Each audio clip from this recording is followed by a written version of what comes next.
السلام عليكم. وحده من المتتبعات كتبت ليا قالت لي خويا بدا غير بالحشيش في الاول، كان كيضحك ويبغي يعزل راسو، ولكن دابا ما بقاش هو كيف ما كان، ولا كيهضر مع راسو، كيشك في ماما، وحتى فيا انا ولا كيتفاداني. هنا حبسنا. خاصنا نعرفوا ان الحشيش في بعض الحالات راه ماشي غير مخدر او لا دروغ. بعض الحالات كيكون هذاك المفتاح اللي كيحل علينا الباب ديال السكيزوفرينيا. وشنو العلاقه ما بين الحشيش والسكيزوفرينيا؟ الحشيش كينشط مناطق معينه في المخ.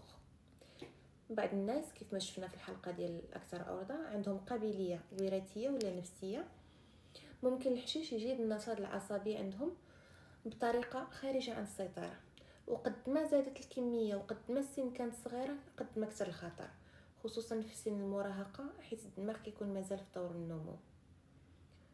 ولكن واش كل شيء اللي كيشرب الحشيش غادي يمرض؟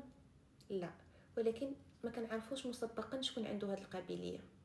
بحال الا كاينين جوج ديال الفتيلات، وحده كتشعلها كتطفى، وحده كتشعلها كتنفجر عليك، بحال هكا كيدير الحشيش مع السكيزوفرينيا. دور الحشيش ماشي غير كيفتح الباب ديال السكيزوفرينيا، كاين الناس اللي كيدخلوا في المرض وكيبداو يستهلكوا باش كيسكتوا هذوك الاصوات وهذوك التهيؤات، ولكن مع الوقت كيزيدوا هذوك الاصوات والتهيؤات كيكثروا بسبب الحشيش. وكل عنده العلاج كياخذ الدواء وكياخذ الحشيش في نفس الوقت. هنا خاصو يعرف ان الحشيش يزيد الفعاليه ديال الدواء، يعني المفعول ديالو كيضرب في 10 في 20 على حسب الشخص والكميه اللي كيكمي، ولكن راه ماشي غير الفعاليه، كيزيد حتى الاعراض الجانبيه لي زيفي سيكوندير. يعني الا كان هذاك الشخص عنده الدواء ديالو غادي يدير ليه تشنج عضلي، التشنج العضلي غادي يضرب ليه في 10. الا كان غادي يدير ليه ليبو ولا ليبرساليفاسيون، يعني الفمو غادي يبدا ينشف من الماء ولا غادي يولي عنده الماء بزاف، غادي يتزاد كثر. يعني الاعراض الجانبيه ديال الامراض غادي حتى هي تزاد.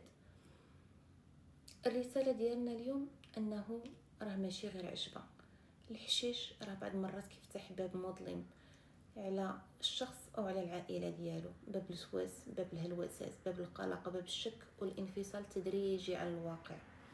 يعني الا شفتوا التغيير بدا مع استهلاك الحشيش، راه ماشي وقت اللوم ولا الحشومه ولا عيب، لا، هذاك هو الوقت ديال التدخل. راه العلاج الطبي هو طوق النجاة. حيدوا علينا هذيك الكلمه ديال العيب ونباليو بولدنا ولا بنتنا قبل ما يفوت الفوت. خليت لكم هذه الكلمه من كلام النساء، انا وفاء وهذا كلام النساء.